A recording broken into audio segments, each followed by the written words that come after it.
Alors une conséquence importante de l'inégalité de bien-aimé de Chebyshev, c'est la loi faible des grands nombres.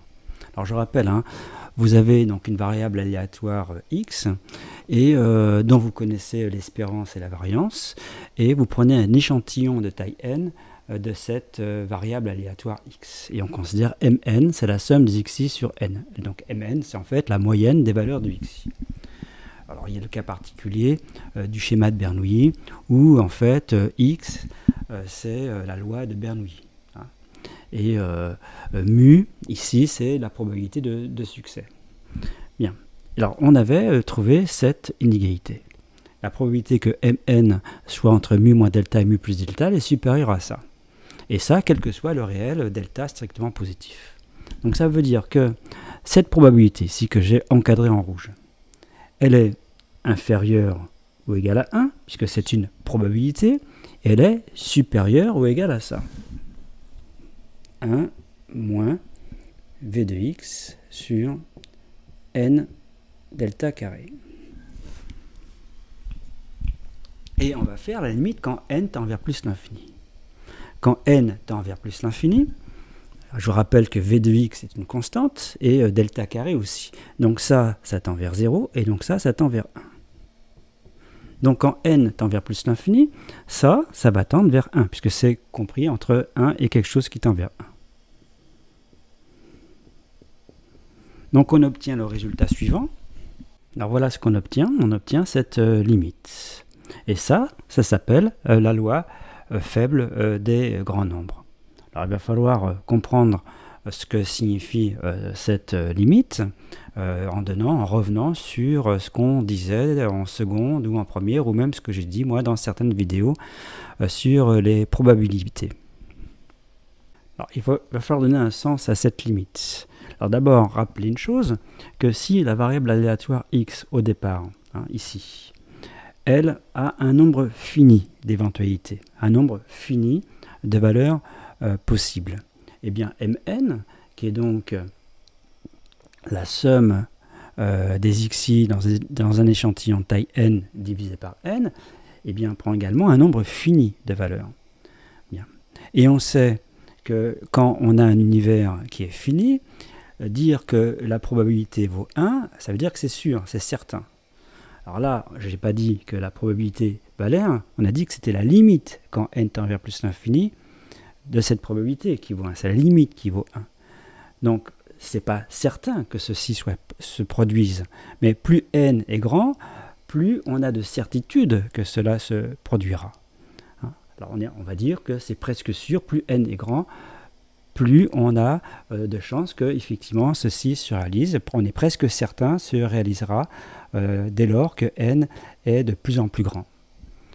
Or, ça c'est vrai, quel que soit delta. Delta strictement positif. Et delta représente l'écart entre mn et mu.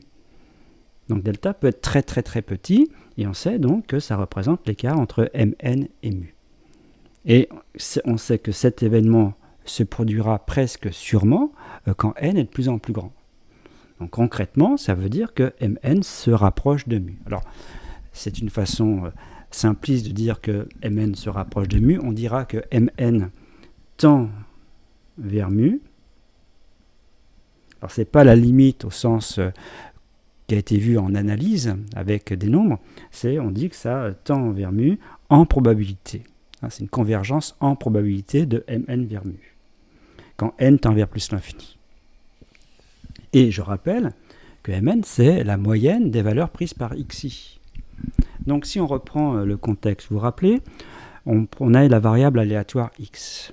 On a son espérance mathématique. Et on avait dit que l'espérance mathématique, pour la justifier, c'était comme si c'était une moyenne. Que si on réalisait de très nombreuses fois cette expérience aléatoire où on a cette variable aléatoire, eh bien si on réalise très nombreuses fois, c'est-à-dire si on prend un échantillon très grand de x, la moyenne des valeurs eh bien, se rapproche de l'espérance mathématique. Eh bien, ce n'est pas autre chose que ça. Hein, c'est une traduction de ça. Donc effectivement, l'espérance mathématique, c'est comme une valeur moyenne, parce qu'effectivement, la valeur moyenne, quand on répète ça de très nombreuses fois, se rapproche de cette espérance mathématique. Ça, c'est le premier point, et on a même mieux que ça. Alors pourquoi on a mieux? Parce que imaginez qu'ici, on a une expérience aléatoire avec ici des éventualités, E1, etc. Et pour chaque éventualité, j'ai P1. Donc ici, j'ai ce qu'on appelle une loi de probabilité théorique sur l'univers. Par exemple, lancer de dés, 1, 2, 3, 4, 5, 6, et un sixième si la loi est Curie-Party. Et on dit en seconde, et après, même en première et en terminale, que la justification de cette loi, c'est la loi des grands nombres. Ça veut dire, si on doit par exemple lancer le dé de très nombreuses fois, les fréquences observées de chaque chiffre, 1, 2, 3, 4, 5, 6, doivent être proches de un sixième. Donc de façon générale, si on a un univers ici avec une certaine loi de probabilité dessus, si on réalise effectivement cette expérience un très grand nombre de fois, les fréquences observées doivent être proches des probabilités. Et ça, c'est la loi faible des grands nombres. Pourquoi? Parce que dans cette expérience aléatoire, je peux mettre une variable aléatoire très particulière qui consiste à dire si j'obtiens l'éventualité E1, eh bien j'associe la valeur 1, et sinon j'associe la valeur 0. Donc, la probabilité que x soit égal à 1, eh bien c'est P1. Et la probabilité que x soit égal à 0, dans les autres cas, c'est 1 moins P1. Alors, on reconnaît ici la loi de Bernoulli, où en fait, tout simplement, le succès, c'est d'obtenir cette éventualité E1. Et on applique la loi faible des grands nombres avec cette variable ici, aléatoire x. Donc on prend un échantillon de cette variable aléatoire, puisque là nous sommes cette fois-ci dans le cadre du schéma de Bernoulli. Ici Mn, en fait, c'est la fréquence de succès. Le succès, c'est d'obtenir l'éventualité E1. Donc si on applique la loi faible des grands nombres, ça veut dire simplement que la fréquence de succès, c'est-à-dire la fréquence d'apparition de l'éventualité E1, est proche de P1, dans ce sens-là. Et ça, on peut le faire pour chaque éventualité. Donc ça justifie en fait que la loi faible des grands nombres, qu'effectivement quand n est de plus en plus grand, c'est-à-dire quand n tend vers plus l'infini, alors évidemment on ne peut pas faire n qui tend vers plus l'infini, mais quand n est de plus en plus grand, effectivement, la distribution des fréquences se rapproche de la loi théorique de probabilité que l'on avait mise sur l'univers. C'est justifié par la loi faible des grands nombres. Alors une précision quand même, c'est que j'ai parlé de Mn, moyenne des xi, sur un échantillon de taille n, j'ai parlé de Fn, la fréquence d'apparition de l'éventualité E1, ce sont des variables aléatoires.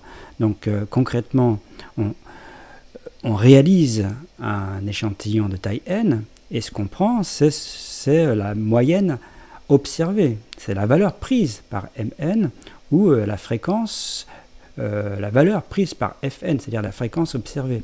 Donc concrètement, on réalise donc un échantillon de taille n, c'est-à-dire qu'on réalise effectivement plusieurs fois de suite cette expérience aléatoire, et on prend la valeur prise par Mn, ou on prend la valeur prise par Fn. Donc ce sont les valeurs observées qui sont utilisées. Ce qui justifie ce qu'on voit sur les manuels de seconde.